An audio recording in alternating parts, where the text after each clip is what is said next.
Good day, everyone. Welcome back to our third installment in this new and exciting series, Beyond the Seven, live from Jerusalem with Rabbi Aaron Dovid Poston, who I'm learning so much from. I am so thankful that he takes the time out of his busy schedule and stays up very late. It's late in Jerusalem right now, but he's still willing to share Torah with us, and I just am overjoyed. So I'm not going to hold him up anymore. I'm going to turn it right over to Rabbi Poston.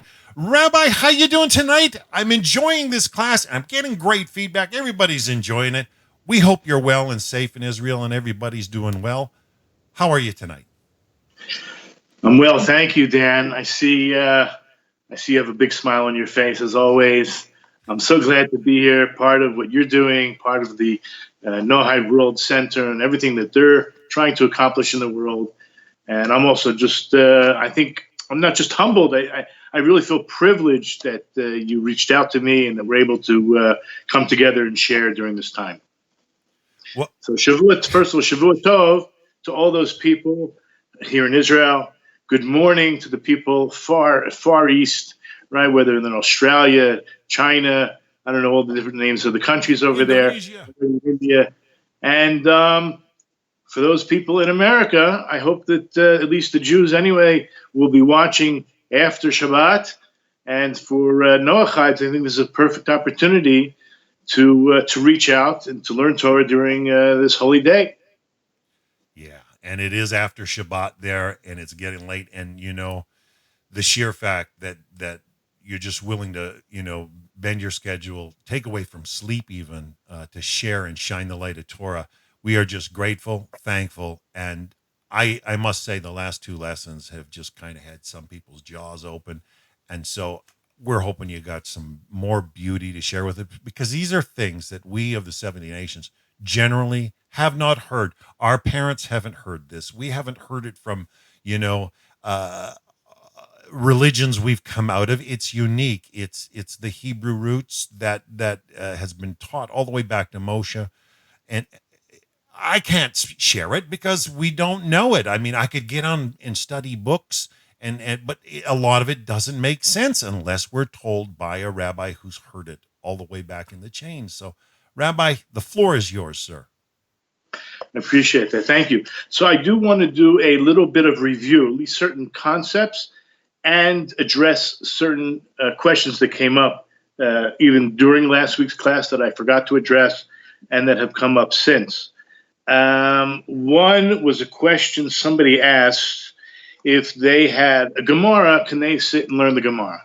So who am I to tell them no? However, my suggestion is that listen to other classes, right? Listen, or, you know, you pick up a book that is, we're going to be learning, for example, The Path of the Just. Okay, here's just one copy. Here's another copy. I have no idea if it's forward or backwards. But when you're learning a sefer, you're learning, and it quotes a Gemara. So my suggestion is then use the Gemara that you have as a reference. Go deep, see the language, learn the language, even the commentaries on that piece of Gemara. I would not suggest take the Gemara and learn it from cover to cover. It's more of a reference book because not all of it is applicable. And so part of the review to show you my answer, I think, is not just palatable, but the correct answer. We saw a list. This is in Gemara 92a of Chulin, that had mentioned that the Bnei Noach had accepted upon themselves 30 mitzvahs. And the question is, what does that mean? They accepted upon themselves 30 mitzvahs. So I just want to go back to the idea. We have 7 mitzvahs that they're obligated. And the question is, are they just mitzvahs or are they general categories? So when we look, when a Jew looks at a piece of truth, right? We consider what it says in the Gemara, what it says in the Torah, the truth. We only see a perspective, right? We can only see a limited vision. Let's say I have 2 people, 3 people, 5 people, doesn't matter. We're all sitting around a table and we're discussing what we think is called absolute truth. So only Hashem knows the absolute truth. There is such a thing called absolute truth. But from my perspective, if I had Let's use this cup, this coffee cup. Vantage So point. as I turn it around, you can see that nobody has a 360-degree view. Each of these 5 people have, I'm going to say 20 or 30. They have a little bit, maybe even 180 degrees, whatever it is. They only have a certain perspective. And the person on the other table has a different perspective. And the person to my left or to my right has also a different perspective. So the 5 of us discussing this, we have a chance, when I hear what he has to say and to like enter his mind, so to speak, I will get an additional perspective than I have of my own. So there's a possibility, there's a chance that the 5 of us together will actually be able to see something beyond ourselves because we're sharing with the other person and we're accepting what the other person is seeing. Now, the person could be making a mistake, his vision may be blurred, and we have the right to challenge them. And that's what I mentioned about the Chavrusa system. And when you're dealing with someone else, and it's like iron against iron is going to become sharpened, right? So this is the way we have to, number one, realize we cannot ourselves see absolute truth. We have to go into the Torah. We have to go into a higher, and this is one of the things I want to lead into, respect for the Torah itself. Think about Avraham Avinu. Avraham did not have the written Torah, okay? But he had a lot of information that came down through Shem and Aver, and he had an inquiring mind. And I think on a certain level, there was a lot of logic. Okay, so and one of the other ideas, why were there 30 mitzvahs, as we mentioned?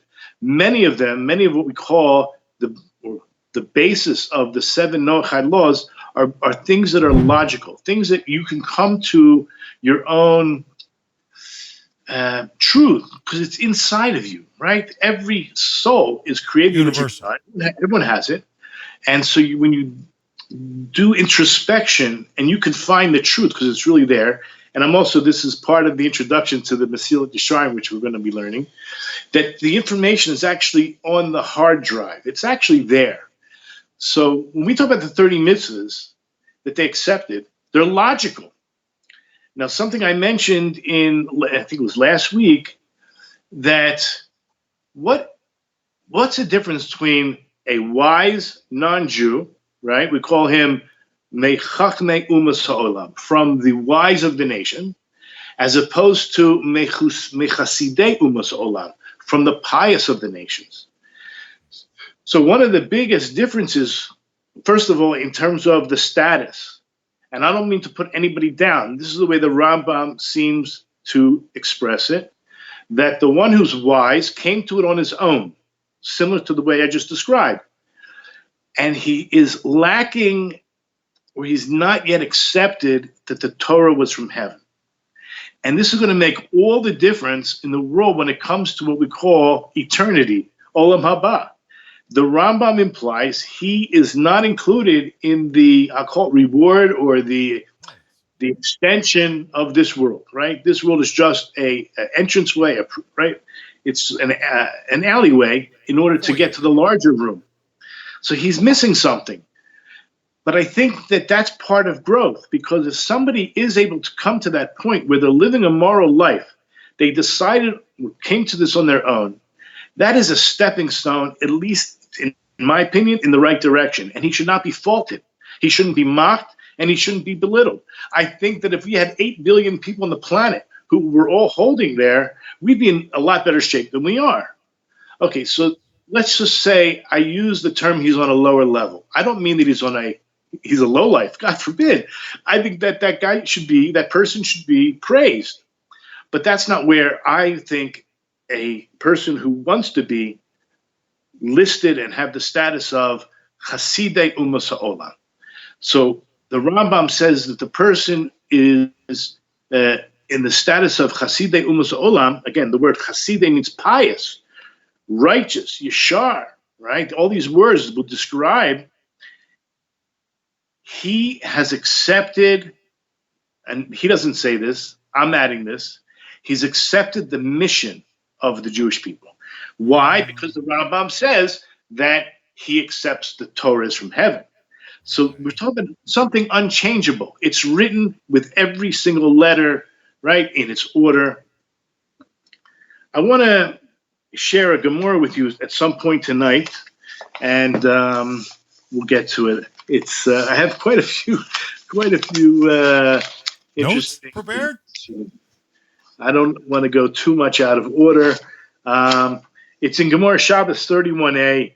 It's about two people that come to convert. I'm sorry, someone who comes to convert, and they approach Shammai and they approach Hillel, and they get very different answers. We discussed in previous classes about there has to be an oral Torah. So the question is, I'm not trying to convince any non-Jew who's listening that there is an oral Torah. Let me go through this Gemara right now, so you'll have an idea. So many things I want to share with you guys. So in Gemara Shabbat 31a, the rabbis taught, it happened that a Gentile came before Shammai and asked, how many Torahs do you have? So Shammai said, 2. We have 2 Torahs, a written Torah and an oral Torah. So the Gentile said, I trust you regarding the written Torah, but I don't trust you regarding the oral Torah. Convert me on condition that you teach me the written Torah. And we already know Shammai is a little bit short-tempered, and he admonished him. And he angrily removed him. The same Gentile came to Hillel, and he asked, convert me. The Gemara doesn't say what he said, but we know that he must have said the same words. Hillel was a little bit more, let's say, forgiving, but the commentators explain that Hillel felt this person was sincere, and that's going to make all the difference. Okay, even the Rambam says that a goy should not be learning Torah. We're not talking about someone who's sincere, okay? And again, it's not all parts of Torah, but anybody who's sincere, why not? There's no loss. And he converted him. So the question is, did he actually convert him, or he started the process? So according to most opinions, he only started the process. So the first day, Hillel taught him Aleph, Bet, Gimel, Dalet. He started to teach him what we call the alphabet. So let me just ask you, we all grew up, and we learned this famous song. I don't know how to sing it, but A, B, C, D, E, F, G, right? So it was like a good way to remember the alphabet. So even if you didn't recognize the letter as a child, it began to enter your mind. So you got to get the idea. So he started teaching him the alphabet. And how did he teach him? He actually started teaching him, I'll just use the term, from right to left, because in Hebrew, it starts from the right to the left, which is going to be significant. In a second, you'll see why. The next day, he reversed the order. But it doesn't mean he reversed the order and started teaching him Gimel, Bet, Aleph. He started from the other end, right? Taf, Shin, Resh, Kuf. Okay. So he started teaching him from left to right. But again, that's not yet significant. So the convert then said to him, right, the second day, but Rabbi, right, you didn't say that yesterday. You taught me the alphabet A, B, C, or Aleph, Bet, Gimel. And now you're teaching me from Z backwards, from the tough backwards. So he says, Hillel responds, didn't you rely on me? Rely on me regarding the oral law as well. Because remember the original question: how many Torahs do you have? Oh, we have 2, but I don't really trust that there's an oral Torah. How in the world, when your mother taught you, or your ganenet, or whoever is your kindergarten teacher, started teaching you A, B, C, D, E, you believed them, right? So, and then you actually could put words together, comprehension, and onward as you grew up. But it all started with the basics, the building blocks, the yesod, the foundation of knowledge started with the most simplest understanding. How do you know what I'm telling you is even true if I tell you this is an A, and then this is a B, and then this is a C, or Aleph, Bet, Gimel? And then the next day you come to me and I tell you the opposite, like the tough is really the A, and the shin is really the B. No, you have to rely. It's called oral. You were talking speech, right? I don't want to go off on tangents. I talk about this a lot, but why do you think, just then maybe we'll leave this for food for thought, we'll talk about it another time. Why does it have to say that God spoke when he created the universe? I mean, he Right. doesn't have eyes, but he could have blinked his eyes, right? He doesn't have fingers, but he could have snapped his fingers. There's so many things that the Torah could have described, right, that he could have done to create the universe, but it was through speech. So we'll leave that for thought. But so one of the ideas here is that as a non-Jew coming to learn Torah, there's a vast amount of hashkafa, of worldview that you have to enter. And just to teach him that when we think of a right to left, meaning the alphabet in Hebrew anyway, to the right is mercy, and to the left is din, judgment. So he's teaching him, okay, so God is merciful. Very nice. Anybody would want to convert that way, right? Well, I would like to join a religion that the God is all merciful. And then the next day he tells him from the other end, which is from left to right. So now he's teaching him, you thought God is, you're limited. You think that this is God. But God is much bigger than what you can even imagine. Baruch dayan emet. When God forbid bad things or we hear bad tidings, we all say Baruch dayan emet. God is a truthful judge. When someone passes away or someone lost everything in the stock market, or a car crash, God forbid, loses a total of a car. It could be $100,000 or whatever. I don't know what kind of car is that much money. But imagine there are cars. I mean, $40,000 and up, right? It's a lot of money. Not a used junker, right? That could, you can buy in a new paycheck. We say Baruch dayan emet because ultimately we know that everything is done for our good. Even din. And this God that we believe in is not a duality. It's not a God of good, and then there's a different God of bad. Everything emanates from God, even what we call evil. Now, it doesn't mean that he actually emanates from him, but he created it. He created it, and then when he restricts himself, he allows the evil to exist. I don't know if I wanted to talk about this, but it's a little bit controversial because some people are asking me, some of my students are asking me a lot about the different conspiracy theories. And perhaps, certain rabbis are talking about 5G and vaccines and all kinds of things that are happening now with this virus. It all emanates from Hashem. We have to trust only in the Kadosh Baruch Hu, the Holy One, blessed be He. He knows more than anything, and everything from the right or from the left, meaning from mercy or judgment. It's all emanating from Him.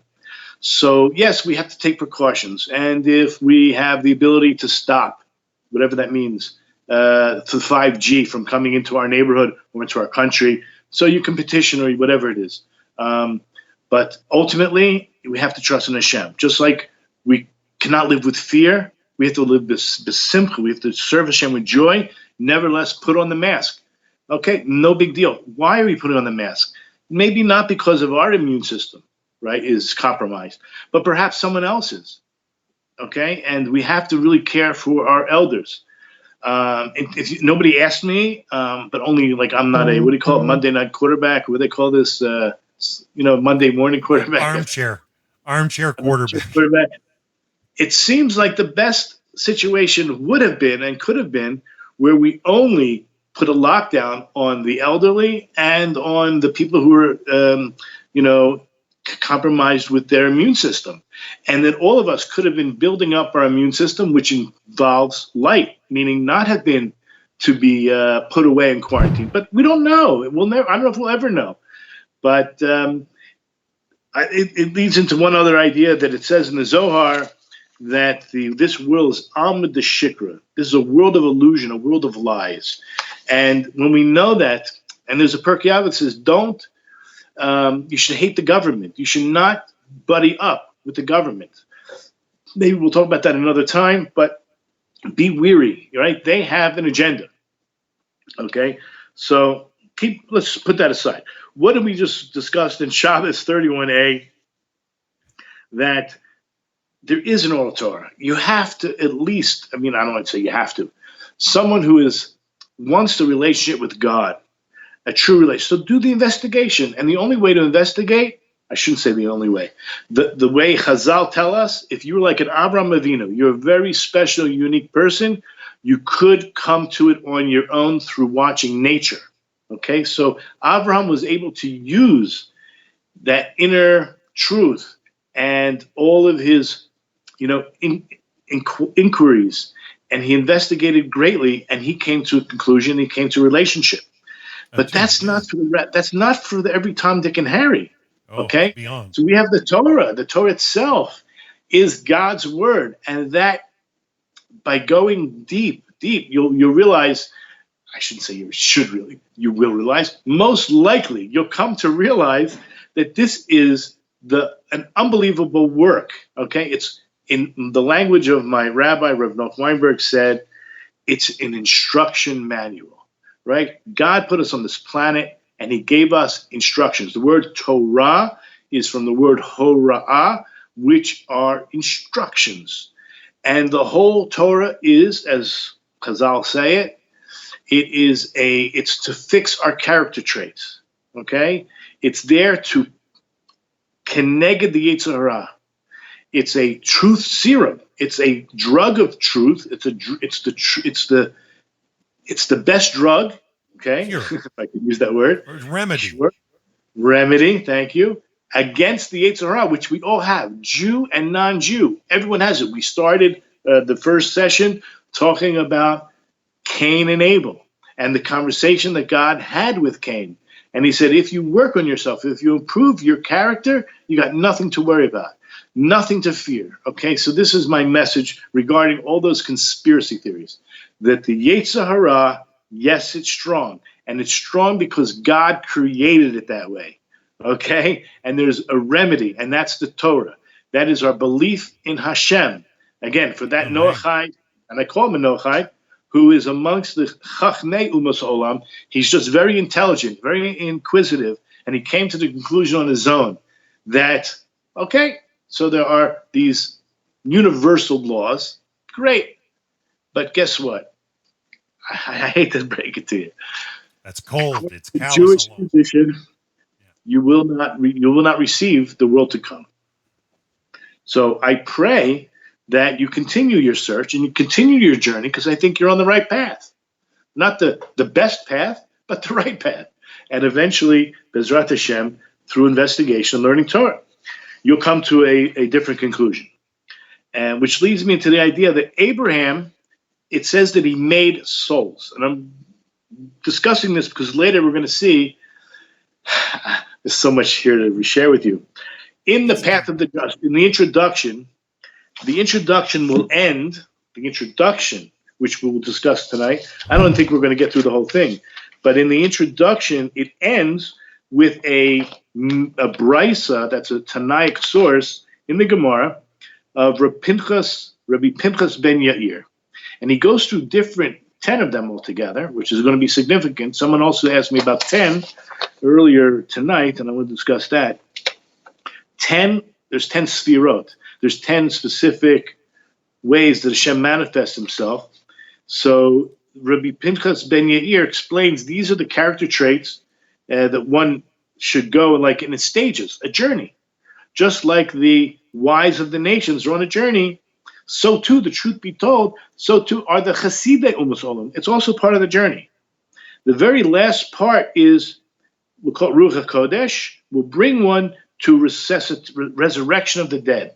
What is it? And I just want to, I want to just discuss this for 1 minute, because I really want to go back to the beginning, but this is the very last, this is how it ends. He's going to be able to do what? To actually resuscitate others. To resuscitate others. And it's very interesting. What does that mean? So I think this is what it means. That Avraham made souls. Those souls existed. Those people lived. Yet he made them. Look in Genesis 12:5. It says, the souls they made in Haran. How can a human being make a soul? So Rashi says, the souls they made refer to the converts they made.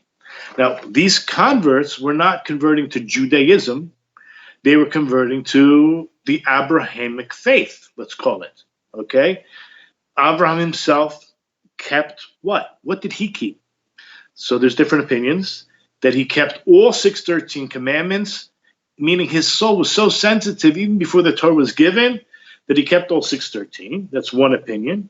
Even the rabbinic opinion, even the rabbinic injunctions that hadn't yet even come into being, that he kept, according to another opinion.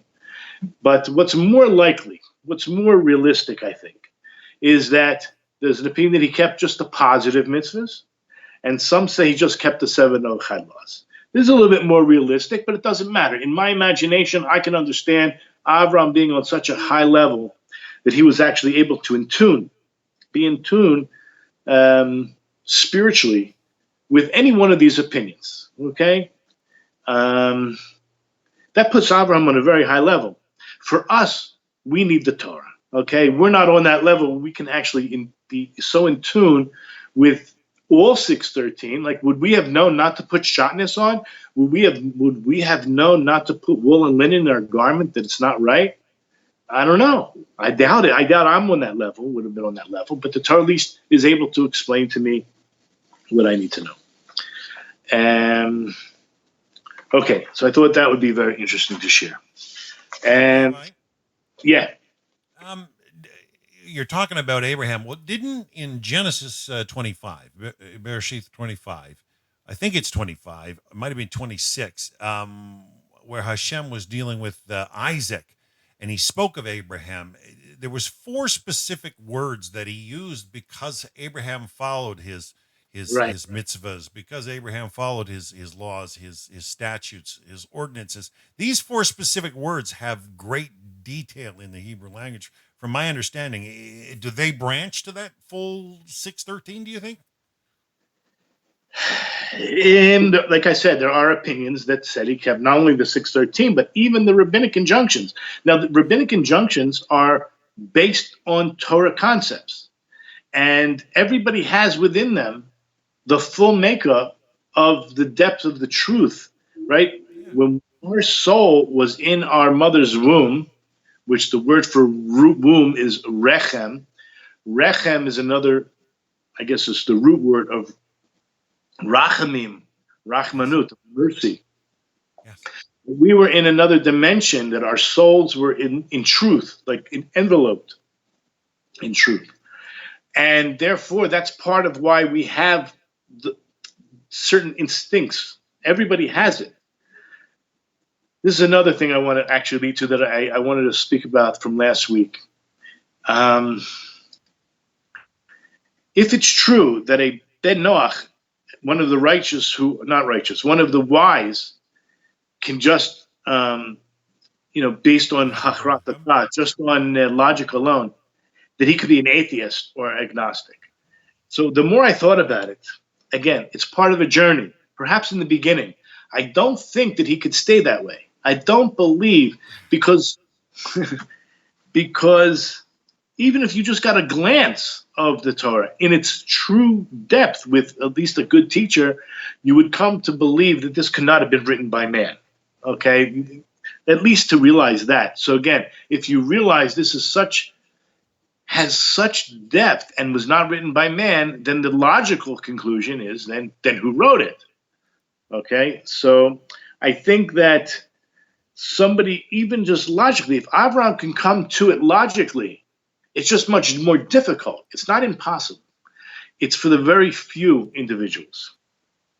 Okay, I don't know if that is addressing what you're asking.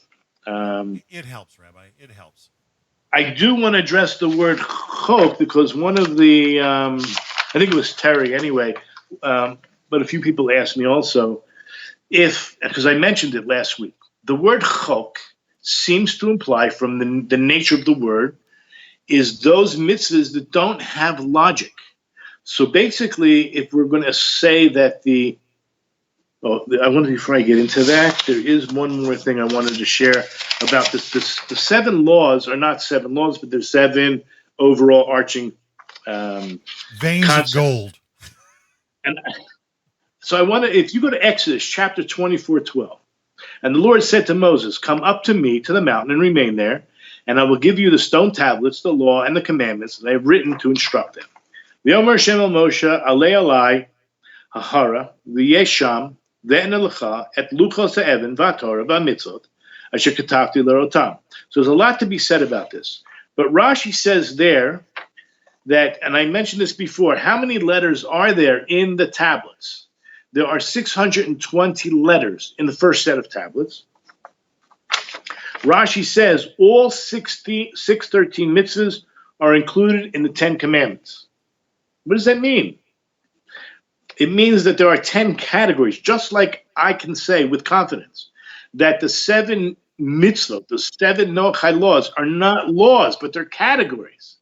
Here you have all 613 mitzvahs are included. And the Rav Saadia Gaon, he actually divided them up into how all 613 are divided into 10 categories.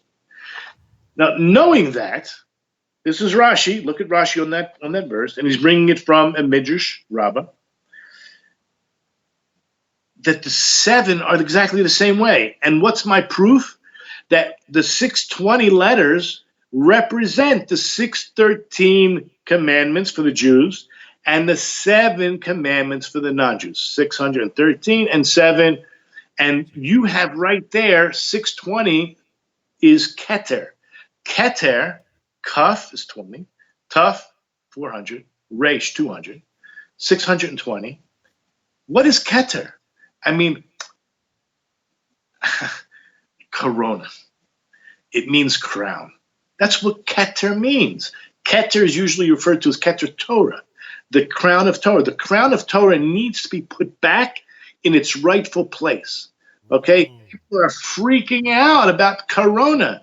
The answer is, this is the solution, and I hope we don't get nixed from Facebook or from YouTube. The spiritual answer, okay? The spiritual answer is to put the crown back in its right place. And this goes back to the idea of 7 overarching concepts, okay? And therefore, we can easily explain the Gemara when it said 30. They either accepted another 20, another 23, or they're actually subcategories of existing mitzvahs. I want to talk about the word chok, because I gave a few shirim that explain the word chok in a little bit different fashion. It doesn't mean that it doesn't mean those mitzvahs that don't make logical sense. And therefore, that's what the Jews, like in other words, you have anything that's logical, it's going to fit under the 7 categories. And all those hukim, all those other mitzvahs or statutes that don't make logical sense are that's for the Jews to do. That's going to be true. Oh, by the way, just while we're on the subject, somebody asked last week, what mitzvahs are non-Jews not allowed to do? Okay, so I discussed tefillin. It's let's just say discouraged for good reason.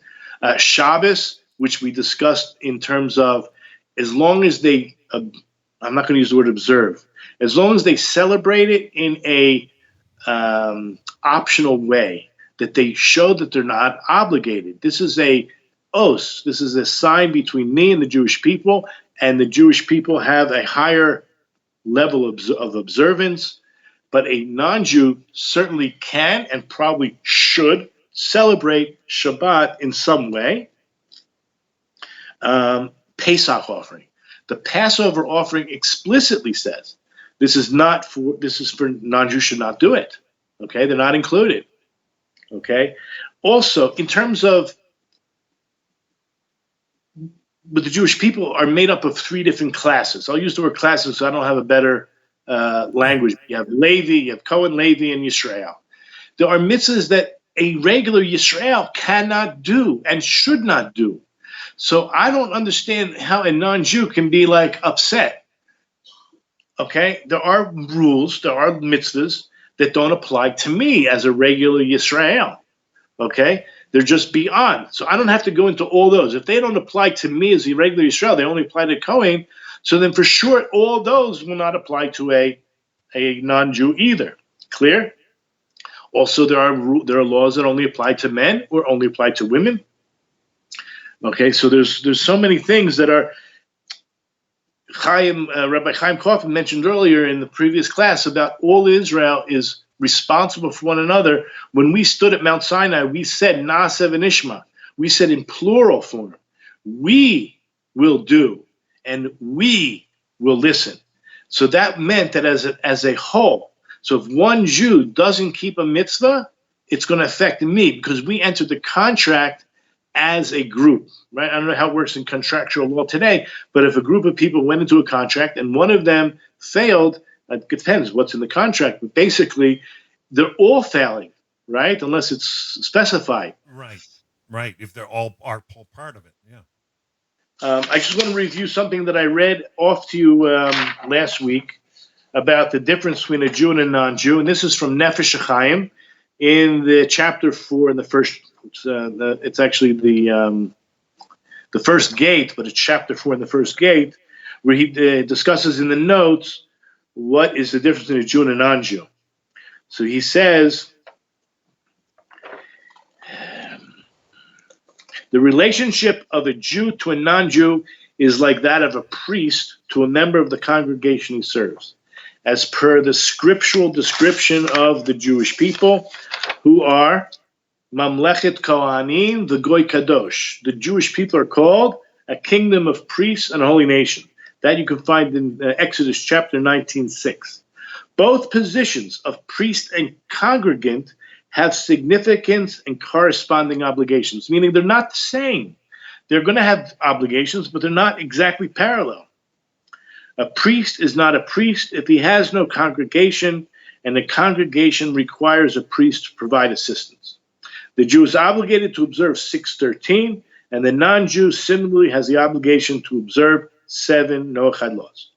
Both Jew and non-Jew have the ability and free choice to generate a tikkun, a rectification, or, God forbid, the opposite, a kilkul or a damage through their actions. All deeds matter. All deeds matter. However, the Jew's obligation and responsibility is to rectify both himself and the worlds around him, whereas the non-Jew's obligation is to rectify himself. Therefore, the impact of the Jew's actions reach further.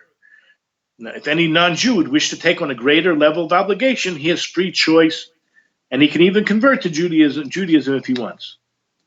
However, a non-Jew is able to reach meaningful spiritual heights of perfection in serving God even without conversion. Okay, what do I want to say? Give me a second. What we're going to talk about in terms of the path of the just is what we call Chassidut. Chassidut is going to be one of the main chapters. I think I'm going to be making a mistake if we just skip to it. So I'm going to go to the introduction, and it could be that we'll do some other parts before we get to chapter 18 and 19.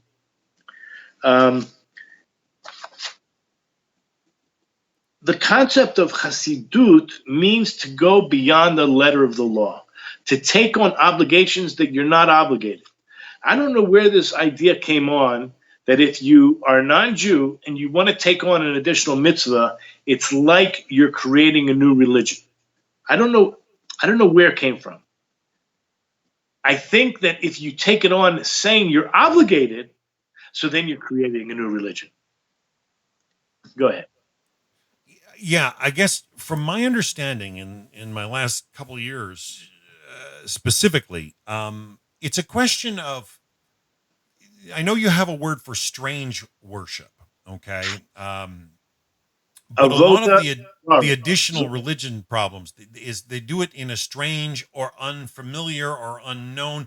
What makes it an addition to something that God never required of you? And when it's made up, that's what makes it wrong, is when it's like, this is the way we're going to do it. And wait a second, what do you base it on? Nobody gave you direction to go down that path. There's no precedence in Torah. There's no precedence. You know, what makes a false religion is they're going down their own path in their own ideas. And that's where vanity lies, is when it's imaginative and built upon imagination without any actual foundation. Now, I think the Hebrews are teaching clearly what makes a new religion is that strange ordinance that you've made into a rule and calling it a mitzvah when it has no real.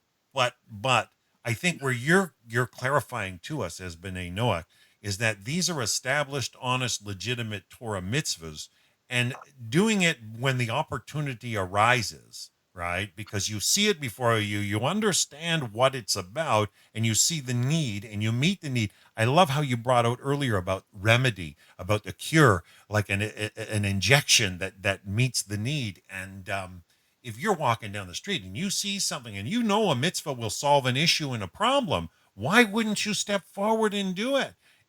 Whether you're a Jew and you know you should and you're obliged to, or if you're a non-Jew and you see the need and you're like, hey, don't just shirk from that. It becomes responsible. Sorry. But I think I think you're right. When somebody says without guidance, I'm obligated, that's, I guess we'll call that creating a new religion. I don't know if that's the term I would use, but I can understand that you just created your own religion, right? I don't know if it's new. The Torah gives guidelines. What is specifically for Jews as an obligation? What is specifically for non-Jews as an obligation? Again, all things that are logical, okay? So if it's not so logical, you're doing what we call chassidut. We're talking going beyond the letter of the law. And going beyond the letter of the law means I know where the law ends, and I'm going beyond it. I'm not saying I'm doing it because it's an obligation. And that takes knowledge. We said that an ignoramus, a boor, cannot be a chassid. So that requires learning. This is another reason for involving yourself in learning Torah. Going back to the list, there were there was actually two lists, and I actually wanted to read from both of them certain mitzvahs. I have to find where the other list is. Here it is. Okay, we had two lists of 30. One, surprisingly, said the singularity of God, to know there's one God, and to pray. Okay, so that was on the list from Aaron Lichtenstein, Rabbi Aaron Lichtenstein. In the Art Scroll, it mentioned the positive command to engage in the study of Torah. Let me go back. The positive command to honor the Torah. Apparently, one of the 30 commandments that the Noachites accepted was to honor the Torah, which makes sense. And number 22, the positive commandment to engage in the study of those parts of the Torah that are relevant to the Noachites, and another mitzvah against studying the parts of the Torah that are exclusive to the Jewish people. So keeping that in mind, there's so much that a non-Jew can learn and should be learning. And again, part of the introduction that we're going to learn, the path of the just, is I think, I don't know if anybody would even disagree with me. Again, everyone has a Yetzer Hara. Everyone is commanded to stay away from this Yetzer Hara. So why would anybody not try to find the solution to how to put in check, how to guard against the Yetzer Hara? So the path of the just is a perfect system, a perfect sefer, which hopefully we'll talk about. I have so much to do, unbelievable. I don't even know where to begin. So let's start. Let's continue where I mentioned that I gave a few classes in the past about the word chok. Chok, again, we said the definition seems to be those mitzvot that are not logical. But keep in mind, there are other definitions, there are other understandings of the word chok that we should understand. So let's just keep with the original idea. Chok, according to Rashi, says the things that are only the decree of the king without apparent rationale, and with which the evil inclination finds fault. I mean, this is at least for a Jew. The question that the Yetzer Hara, the Satan, will ask, what's the sense of doing these things? Why are they prohibited? Who cares? What's the problem with wearing shatnez, a mixture of wool and linen, or eating pork? Or who cares about the red cow? Anything that is chok. Okay. So with this line of thinking, I would say that hukim are generally beyond reason, and therefore the Bnei Noach are not obligated. Fine. But there's no reason that they can't optionally, not optionally as in preferably, but optionally as in having free will, to choose if they want to do it or not, as long as they are doing it knowingly that it's optional. Okay. Now in Parshat Behukotai, interestingly enough, the word is, if you walk in my statutes, right? In Behukotai Telechu. So everybody explains the word Behukotai does not mean the statutes. It doesn't mean statutes there. It means learning the Torah. If you dedicate yourself to learning Torah. So therefore, as we just saw in the list, that even a non-Jew is obligated to learn the parts of the Torah that relates to him. So what's the problem? The word chok means not what we thought it meant in all cases, but in that case, it means that one should dedicate themselves to learning the Torah that they need to learn. Also, in Parshat Hukim, again, this is Hukot. So again, the name of the chapter is also Chok. So this deals with the red cow. But over there, the Kliyakar explains something. I use the Kliyakar as an example. He explains that a Chok is used specifically that one should keep the mishpatim. The mishpatim are the laws that are like civil laws that make sense. And he does it because it makes sense, he does it with a lot of zihirut, a lot of carefulness. He's really careful. But guess what? There's a comparison to the hukim. And therefore, he should keep the hukim, and we're talking about a Jew, he keeps the hukim like he keeps the mishpatim, even though they don't make sense. But because of the decree of the king, he should keep them. And then vice versa. Vice versa meaning that if the hukim don't make sense and I have to keep them, I should even keep the mishpatim, which do make sense because of the decree of the king. And this is what leads me into the idea of, it's a general concept. The chok does not mean always just the mitzvahs that don't make sense. But that even if they don't make sense, I know this is a decree of the king. And if I decide as a non-Jew I want to keep them, I'm allowed to. Even the mishpatim, again, what's the difference between the chasidei umos olam? Because I'm keeping them because God said so. That already brings me to such a higher level. Why am I doing the mishpatim? Yes, they make sense. But guess what? They're like a chok. They're like a chok. They're like the decree of the king. And that brings me already to a higher level. So this lesson of what a chok means is a general lesson for everybody. And that's what I want to talk about. That what the Torah has to say are principles for all mankind, as we will see in the Yesharim. The details may be different. How you actually perform them are going to be maybe even significantly different. But there's a lesson. You learn the Torah to learn how to live your life. It's an instruction manual. We mentioned that it's all based on chesed. The whole Torah is really about how to deal with other people. We said that in the very beginning, God clothed the naked, right? Adam and Eve had no clothes. He clothed the naked. That's a midah, it's a character trait of kindness and concern and care. And at the very end of the Torah, God buries Moses, right? That's what we call chesed shel emes. You don't even get a thank you. Who's going to thank you, right? This is it. The person's dead. But you're doing such a chesed. Who's going to bury him? So that's like the two bookends, the beginning of the Torah and the end of the Torah. So what do you think's all the middle stuff? It's all the same. It's all the details of how to do chesed, how to be kind. And this is what the Mesilas Yesharim is going to bring us to an understanding about. So what I hopefully tonight, I just go into this Mishnah, the Brisa, at the end where we said Rabbi Pinchas ben Yair, he said like this. So let's go through it, even though this is how it ends. Torah study brings one to vigilance. Torah mevi lidei zihirut. And that is the word that the Rambam uses when he describes a ben Noach. He actually uses that word here.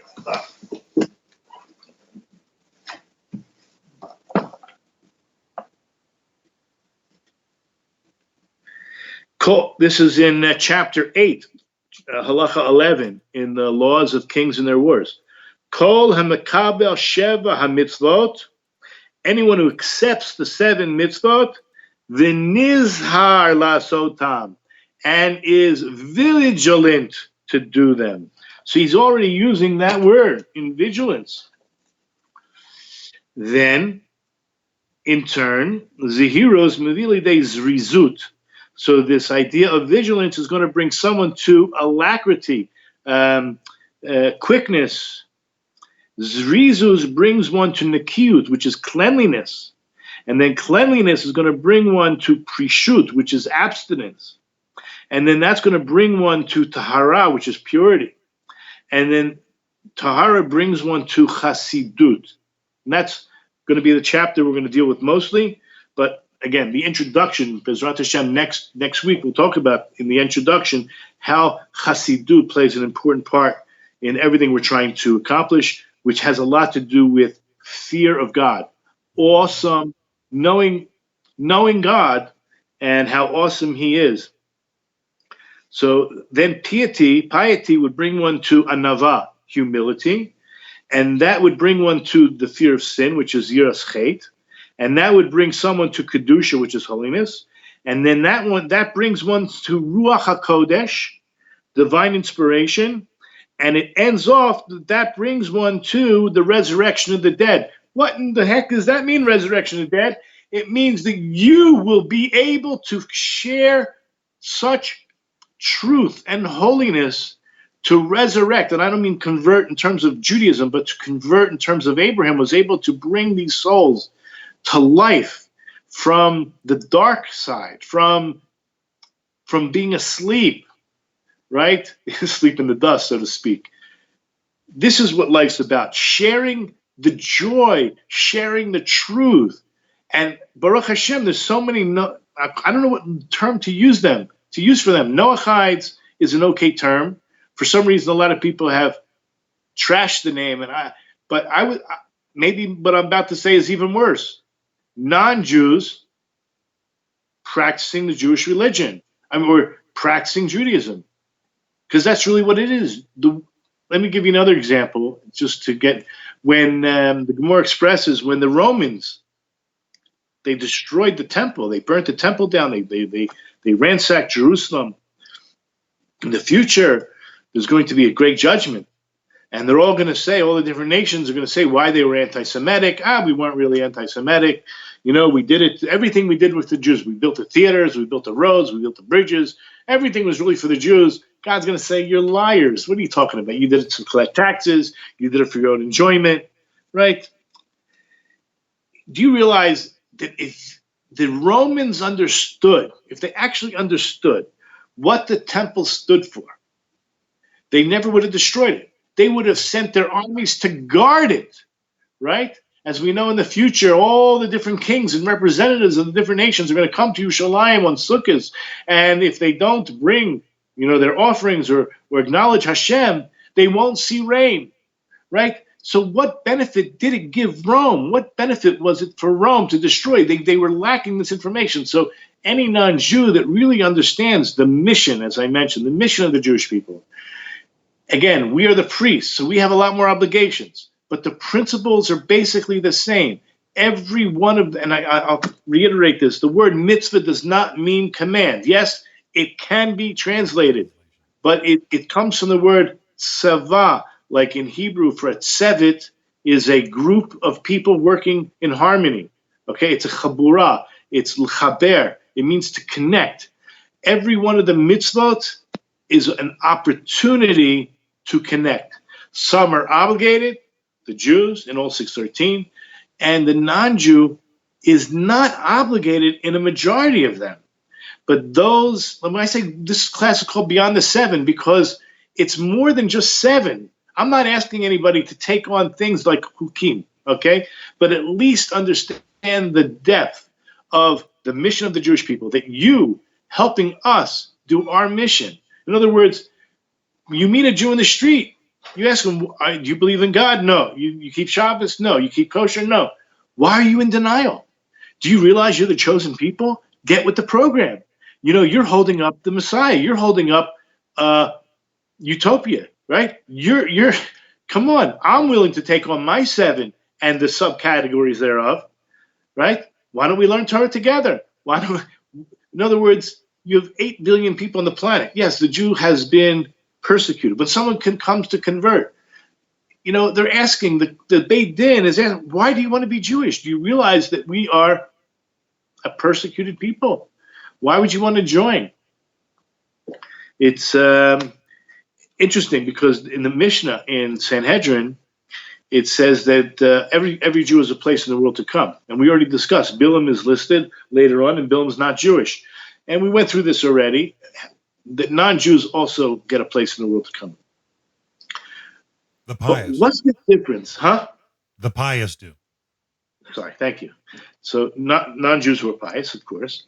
So what's the difference? So a Jew has to work hard to get rid of his Olam Haba. He has to go out of his way and break Shabbos. He has to go out of his way and eat pork, right? He has to go out of his way and be a nasty person, right? He has to go out of his way, okay? But guess what? Then, as a result of his not keeping it, he will experience suffering. She will experience the tikkun, the called purgatory. I don't know the word, but there's a refining through what? First of all, he has an opportunity to do tshuva, but if he doesn't do tshuva, there's going to be a refining. And that, unfortunately, is the state of too many Jews. Halavai, they should all do tshuva and not have to go through the suffering. The non-Jew, on the other hand, to get into Olam Haba, he actually has to make a major effort. So what did I just say? The Jew, to get out of Olam Haba and without the suffering, he has to make, okay, start again. The Jew has to work very hard to get out of Olam Haba, right? In other words, he's almost guaranteed a spot. He has to be a real criminal. Squander a lot, right? Yeah. And the non-Jew, on the other hand, has to make the effort to get in. And I just want to make that clear, that you're invited, right? You're invited. It's an amazing opportunity, and we want you. We don't want to be there alone. We wouldn't feel we're doing our job as priests, right? If we read in the Nefesh HaChaim, what's a priest without a congregation? Yeah.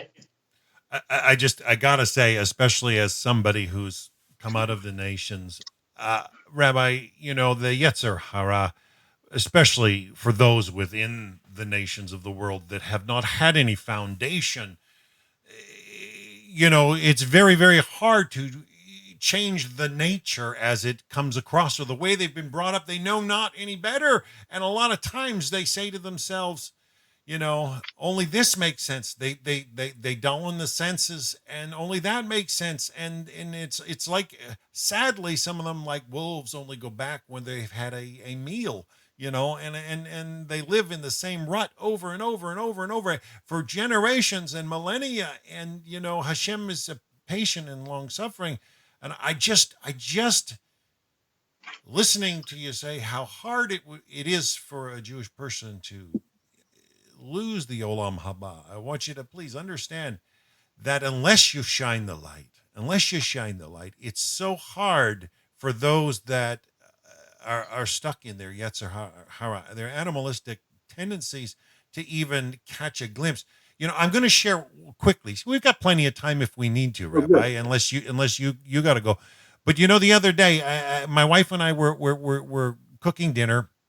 And we bought this new house about 18 months ago, and we've got a short lawn on the one side, and we got a lot of dog walkers that walk here, and you know what it's like in North America. A lot of people walk their dogs, and they love to go on our lawn, and so we, I see this leash, and somebody's pulling this black-haired animal on a leash, and my wife's like, Darren, get out there and deal with it, right? So, I go, and I'm like, okay, and I go out there because, chase him off the lawn, and I open the door. And wouldn't you know it, it's on a harness, a tusk-wearing swine, right? Somebody walking a swine, and the sun's coming from the west, and they're trying to drag this poor swine that had to be a couple 100 pounds with short little legs, and they're like walking it like a dog. And I said, honey, you got to come out and see this, all right?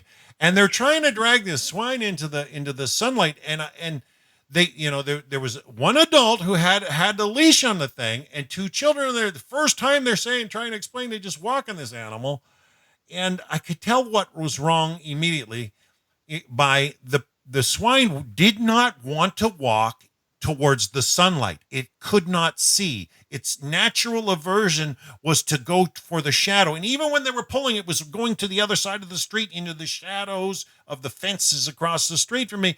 And I told them, I said, he's the swine only walking in the shadows. So the two young ones walked right in front of the swine and slowly walked backwards. And the point of the matter is that the swine followed in the shadow and followed because the sun was shining behind them, and it made all the difference. And so what's my analogy in all this? This factually happened, but the analogy is those are the 70 nations. Some of us are just so lost in darkness. We don't know any better, and especially if we're stuck in certain religions that, pound a drum beat like you think we're still somewhere in primitive sub-Saharan, and I hate to say it, some of us are like chimps in trees. But if the light shines and it's so bright, there are ways to buffer it, and you're doing a wonderful job, and I want to thank you. Thank you. So the word Torah means light, by the way, but not only instruction, but orah. Orat. Horaot are instructions are, a guiding path. So it works out perfectly. And in Yiddish, I say Yiddish, it really means in Aramaic, D'oraita. Torah is called D'oraita, which means the light. Okay, so let's right now spend the next, 15, 20 minutes on this piece of Torah we call light. And the Gemara basically is bringing a verse from Deuteronomy chapter 23, verse 10. This is the introduction to the Breita of Rabbi Pinchas ben Yair, and it's based on 23:10. 23:10, and I'll use 11 just to give an example. 23:10 goes like this. When a camp goes out against your enemies, you shall guard against anything evil. In the classes that I've taught, I explained Oivecha here means your enemies, your plural enemies. You have more than one. You have a physical enemy and you have an internal enemy. Okay, so when you're going out against your internal enemy as well, okay, guard yourself against anything evil. So this is talking about your evil inclination. Guard yourself against your evil inclination. And then it says in verse 11, if there will be among you a man who will not be clean because of nocturnal occurrence. This is talking about, and this is why path of the just is so important. What you see with your eyes during the day is going to affect you at night, and in the possibility of having a nocturnal emission. So he should not go outside the camp. He shall not enter the midst of the camp. Now, just to get some spirituality and some spooky stuff, the commentators on this Gemara, on this piece, this is why he's explaining. This is actually, when we say the night, we're talking about the end of life. So you're talking about stages in life, you're talking about stages during the day, or you're talking about, at night, meaning the end. What you do in this world is going to affect you at night. What you do in this moment is going to affect the next moment.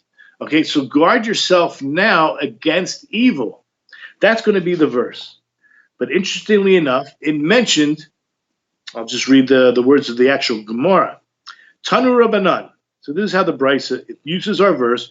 When the camp goes out to war against your enemies, Nishmarta, guard yourself, Mikol Davar Ra, against anything evil.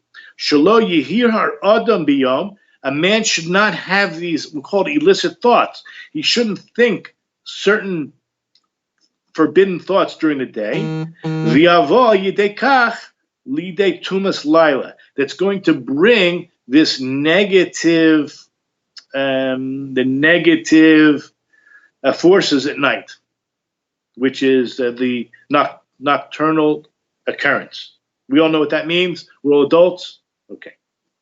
And then Rabbi Pinchas ben Yair goes through this whole list. So I want to share a piece from the Ben Yoda, and I hope to get through it. We started, okay.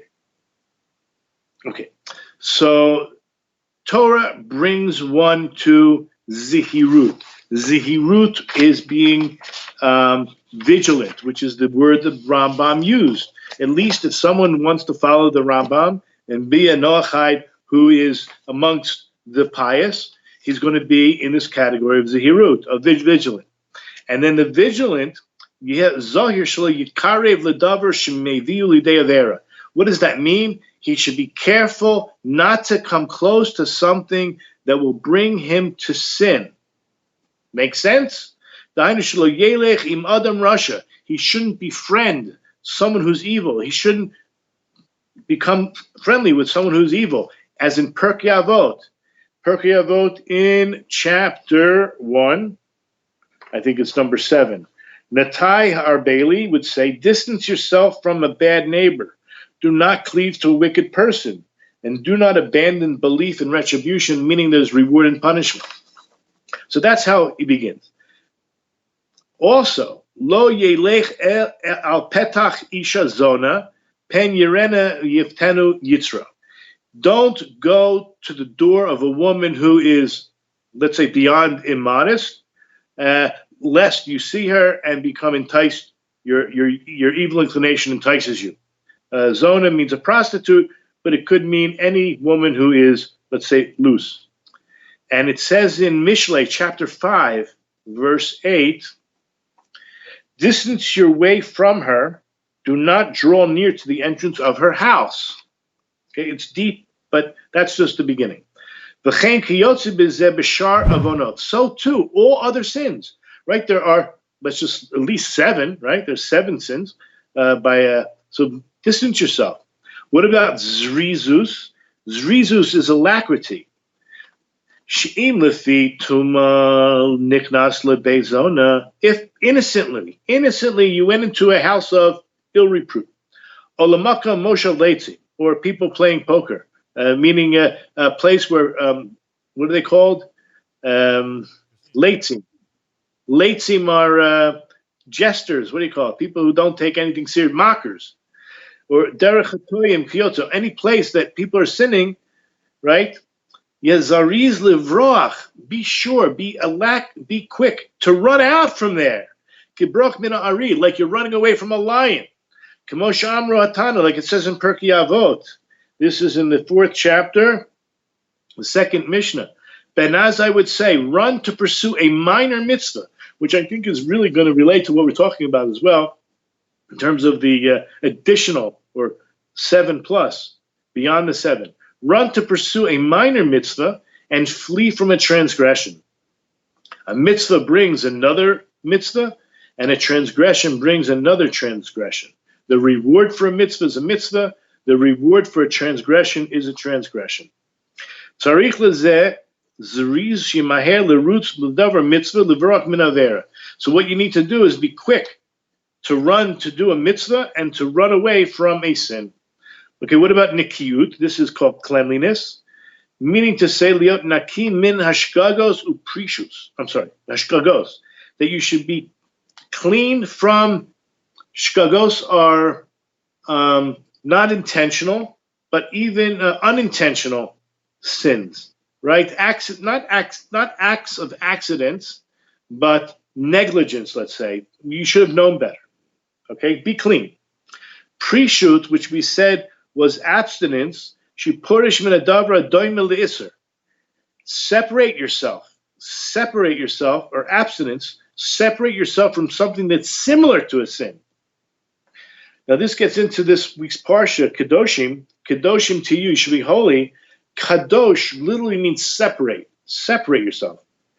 And the Meforshim, especially the Ramban, explain that one should separate themselves from even that which is permissible. In other words, I have in front of me a cake. I made a cake. I can eat the whole thing because it's kosher, right? It's got all kosher ingredients. But I shouldn't eat the whole thing. I should abstain from eating 80% of this cake right now. I can only, right? So even that which is permissible. The example is a man and a woman. Just because it's permissible, you can imagine, so they're married. It's very nice. But they spend all day in the bedroom with no break whatsoever. This is not a healthy situation. in most cases. Okay, so back to the point here. So precious means to separate yourself. Pirush min adavar hadoim or something that's similar to what's forbidden. Alpha pishaino asr mamish, even if it's not forbidden, sheyesh bo tzad deheta, there's some aspect of what's permissible there. Like it's written that one should distance themselves from something disgusting or anything similar to it. Tahor, which is purity. So this is the purity of mind and the purity of heart and fear of sin. Taharas hamakshava v'hir alei v'yiras chet. Meaning, yechared. Chared means like the word charedi is used for the ultra orthodox. What it really means, like the Quakers, it means to shake and to quake. So, meaning you should be chared b'kol eit at all times, yizdazeya, and be shaken or shocked, lest you come to sin. So you should be aware. Even if you don't see the sin in front of you, like a person who walks all alone at night where his heart is pounding, that he's afraid that he's going to run into listim, which are robbers or oyev or an enemy. Kedusha, shikadesh atzmo b'muterlo. This is where the parsha kedushim to you, this is really more applicable. The kedusha is you should either sanctify yourself or, let's say, separate yourself from that which is actually permissible, and therefore the cake example really belongs here. Anava, humility. Shishtadel lahagiach leketza acharon shel anava. One should try their best to reach the extreme in terms of humility. Shetamid yamusayf anava al anava shavo. He should constantly try to add more and more humility to what he already reaches. Chasidut. Now this is where beyond the seven. Hainu shiyasa davar noisef alachiyu shechayvoto Torah. I'll translate. What is this chasidut, which is piety? He does something additional to what he's obligated, or what the Torah obligates him in doing. He is not obligated, and he does it anyway. That's called chasidut. And this is why I chose beyond seven, because I want people not to be afraid. Learn Torah. Don't take on anything that you're not prepared or have any knowledge of. Keep to the seven. Find out what the subcategories are. Stick to that. Become extremely righteous in that sense. And then don't be afraid to go beyond, provided you know that it's optional. and as opposed to thinking that you're obligated and therefore would be put under the category of creating your own religion. And then what does that bring you? To Chias HaMesim. As we explained earlier, what does that mean? To be able to revive others. Listen to these words. Sheyizku l'madrega elyona v'nizgava ma'od. That you reach this high supernal level. It's so exalted. Shelo yecholes l'shloach nafsho l'klipot l'hotu misham nefashos ha'shukim ha'nikshavim sham kamesim. What you're then able to do is to send souls, to recover them, to bring them out from being oppressed, and they're considered like dead. You'll be able to revive other people, but you yourself have to have gone through these steps first. V'hum nichaye otam kishemotzi misham. You revive them, you give them life as you bring them out from there. And that's how it ends. Okay? So I wanted to share that because in my preparation for this introduction anyway to the path of the just, which we didn't even really get into, I kind of highlighted the Bryce at the end where he claims this is where he got the ideas from. Oh, I do want to mention there are going to be 5 major, I don't know if to call them mitzvahs, strategies. There's a verse in, I don't know, maybe that's a good word, Deuteronomy chapter 10, verse 12, where it says, Ata Yisrael, ma Hashem lochecha she'ami emach.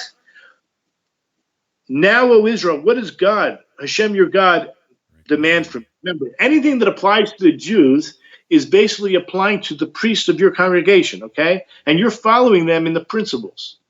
Okay, you're not going to follow them in the details, but you're following them in the principles. So what does God say? Oh, Israel, what does Hashem your God demand of you? Demand. Other than to fear Hashem your God, to walk in all his ways, to love him, and to serve Hashem your God with all your heart and all of your soul, to observe the commandments of Hashem and his decrees. The Ramchal, who's the author of this book, is going to say, from this one verse, we come up with 5 principles.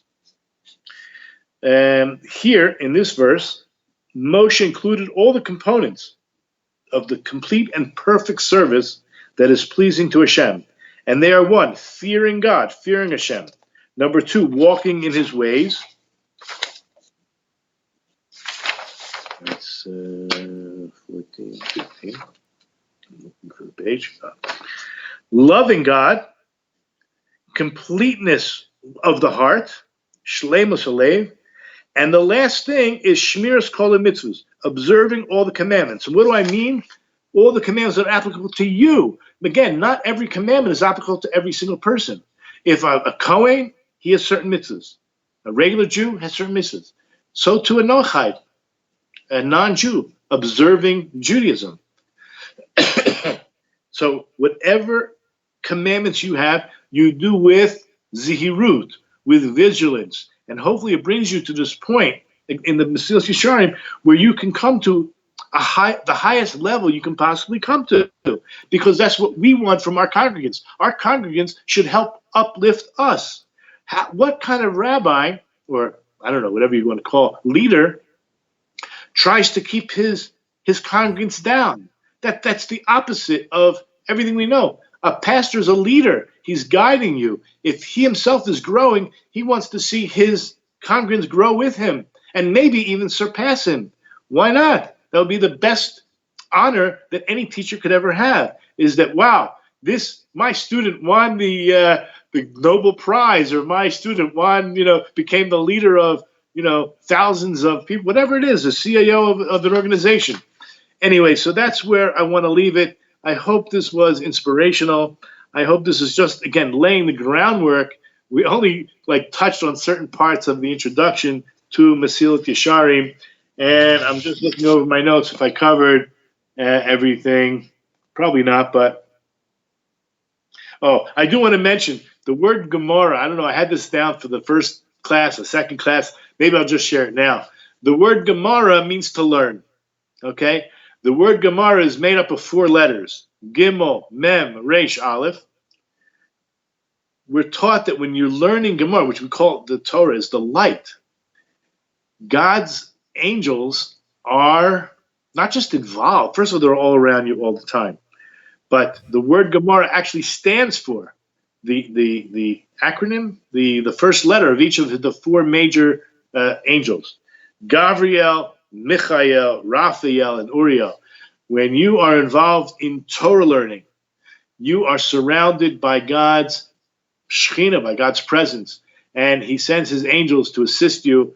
And so my blessing is that you should find refuah. Everyone should find a healthy way to guard their immune system on a spiritual level against the Yetzer Hara, and at the same time build up our immune system against the negative corona and put the crown of Torah back to where it really belongs, and that's the 613 and the 7 major categories. As we saw in the verse that Rashi says that the 10 commandments are not 10 commandments, they are 10 general principles that involve all 613. So too the 7 are 7 general categories that involve many, many details, and continue to learn. That's all I can say. Wow. That last statement was just profound, and it's clear. It's insightful. It's impactful. Let's face it. I hope that the B'nai Noach are enjoying this series and that they learn and grow, and that the light continues to shine. And I want to thank you personally, Rabbi Poston, for taking the time to review. Obviously, you pen the notes. I've sat in some of these classes like Mesilas Yesharim. I've sat in classes with other rabbis in the past. I've had the honor and just in depth at how much time they spend explaining each of the points that you touched on. There's so much that can unfurl from there that is just fruitful for living. That you're condensing so much for us that just invites us beyond the seven. And I love how you talked about this world. Just it's a foyer. It's just an entry place. But you really gave me some guidance personally today. I want you to know that. And but I like we talked earlier before the class began. I do have an exam I got to take, a test I got to take next week, and so those listening, I won't be available to do this broadcast next Saturday, next same time next week. But Rabbi Poston, Hashem willing, if you're also willing, in a couple of weeks, perhaps we could continue with part 4 if you're up to it. Because I think. I want to thank you personally too, because the World Nohai World Center, the YouTube channel, the English channel. Now, bear in mind they have a Russian and they have other languages as well. Our English channel, I've been trying to work with them and help them grow. You've actually helped us go well over 50,000 plus minutes a month by doing this series. And I remember when we first met, I told you where we were at. Generally, you've helped us go an extra. Taking it up a good chunk, and it means a lot. You're doing great work. Whatever I can do to help, because you have some fantastic teachers. You have great information, and I think you have probably, if you have thousands of followers, I appreciate all of them, and I commend all of them. I think it's an amazing thing to not have been born in this, to be living in a world of sheker, in a world of illusion, and come out of it. It takes a lot of character to start with. And if they came through it only through logic, that's also great. And if they came beyond that, as we've been talking about, I just say that's even better. And everyone's on the journey. Wherever they're at is where they're at, and that's where they need to be. So I think that you're doing a tremendous service to them to get them to the next level. Well, Rabbi, all I can say is I could never do it without the great writings of the sages, and more than that, Hashem, rules it all, in the sense that I know what it's like to have my life just beaten down, it seems at times, and just almost feel completely utterly crushed. But you learn the fear of heaven, and just Hashem's got it all under control, and I just leave it at that. So, Rabbi, thank you again for today's lesson. So, folks, we will not be here next week. Tentatively, we're going to aim for 2 weeks to be back with part 4. And I want to thank you all for joining with us. So until then, this is Dan signing out with Rabbi Aaron Dovid Poston from Jerusalem. Have a wonderful, wonderful day.